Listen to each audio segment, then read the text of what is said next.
What's going on, boys and girls? It's been a little moment since I last jumped on here, but with the international break, I kind of didn't really feel the need to get on here and just talk for the sake of talking. But now that the dust has settled and we are a few days away from returning to Premier League action, I thought I would take a little look at where we are currently positioned and probably just break down how I'm feeling coming back into what is going to be a hectic Christmas period.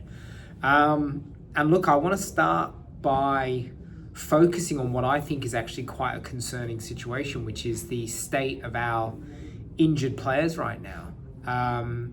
There's a famous saying, I think it's by Pep, that you can't win the Premier League in December, but you can bloody well lose it. And I'm a little bit concerned about the injuries. They are stacking up now. And yes, I know we have an unbelievable squad this season, but you don't put together an unbelievable squad with the mindset of we're going to have 6 injured players out at the same time.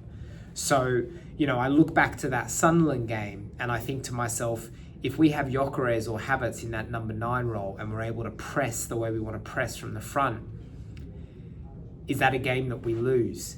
If we have more options off the bench to freshen the team up after playing 3 games in 7 days all the way from home, do we concede that last minute equaliser?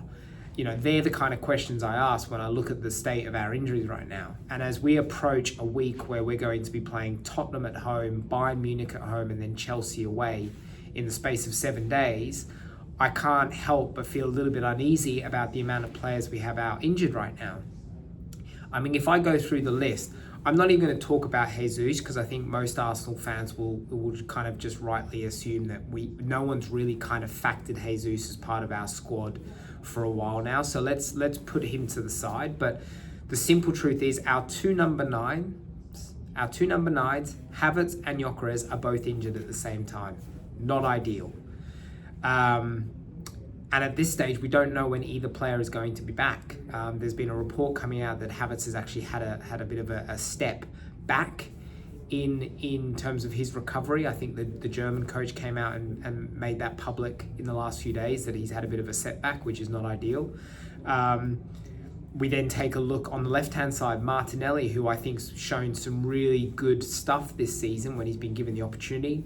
Has been out for the last few games, don't know when he's coming back, which means all of that load has been put on Trossard on the left-hand side, who granted has been playing really well, but you want to have options.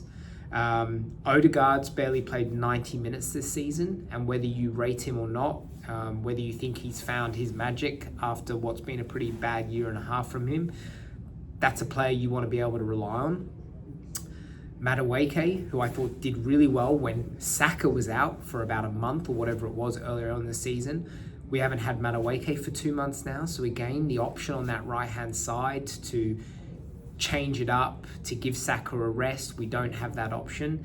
And now, in my opinion, one of the most concerning injuries is the news of Gabriel, who went down in the Brazil friendly at the Emirates, of all places.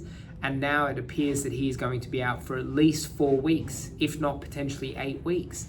And that is a massive blow. That is a massive blow. I've got to say, if there was one player outside of a Declan Rice that I would not want to see Arsenal go without this season, it would be Gabriel.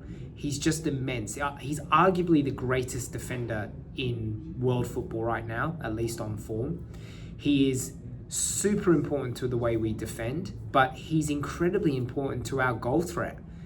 From every set piece that we take, the idea is either to get it on his head to score a goal or to get it on his head to tee it up for someone else to tap in. So he is a huge loss. And I'm just really concerned is probably, I am. I'm concerned. I think it's too many injuries to too many key players. And I think it will eventually bite us if it hasn't already. But I'm also incredibly frustrated because I just feel like every season we have this situation. Maybe not to this extent, but it's just comical that we finally put together a really good squad and we get just an unbelievable amount of injuries. And I know any non-Arsenal fan is going to be watching this video telling me to wind my neck in and stop complaining. But I just don't see any other team right now dealing with the amount of injuries that we're dealing with. And I know that sounds pathetic, but it's true. You know, okay, City haven't got Rodri. That's one player. Liverpool don't have Isaac and Alisson, but it's two players. You know, who else? Chelsea don't have Cole Palmer, but I'm just saying, you know, if we just look at Gabriel, Odegaard, and Gyökeres, that's three key players down the spine of this squad that aren't available, going into what's going to be a really difficult period. I mean, as I said, we've got Tottenham at home, Bayern Munich, Chelsea away, we've got Brentford, and then we've got Aston Villa away. Just games coming thick and fast, and you want to have the option of the majority of your squad to pick from. One, so that you can give players rests. Two, so that you have options, so that if the game's not going according to plan, you've got some options to mix it up. And it's just so frustrating that we're coming into a critical time in the season and we're just so short on numbers. It's just frustrating. It's really frustrating. And so no one's going to give us sympathy.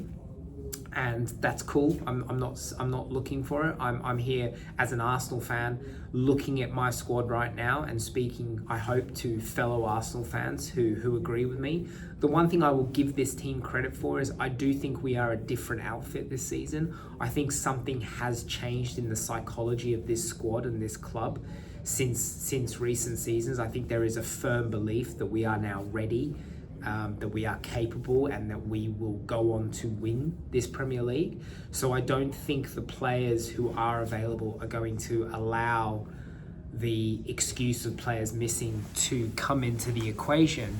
But I'm sorry, it will come into the equation. At some point, it will cost us. And, you know, the way I'm looking at it now, I was really excited for that Bayern Munich game a couple of weeks ago before we started racking up the injuries, and I wanted us to kind of see that as a real opportunity to lay a marker down against arguably the most informed team in European football right now. But as I sit here now and I look at all the injuries, that Bayern Munich game for me is a time for us to rest the fit players we have and really heavily rotate the squad for that match, because in my opinion, we're in a really good place in the Champions League. I don't think we have to worry about not making that top 8. We've put ourselves in a good position there. But in the Premier League, these next two games against London rivals, both of whom will be out to damage our hopes of winning this Premier League, they are two huge games. You know, we missed a huge opportunity against Sunderland, and I know a lot of Arsenal fans are trying to see the positive of that result, and look at the run of form that we were on prior to that result. But I can't help but be real and say that was a huge missed opportunity for us to extend the lead over one or two of our main title rivals in Liverpool and Man City. So yes, you take the point, you move on and you factor it in, but that was a missed opportunity. And what I don't want to see happen now is the first two games back in after that international break for us to let more ground slip and to let the likes of Man City and Liverpool get closer to us again. So those two games are huge for me, and we have to be looking to try and take full points.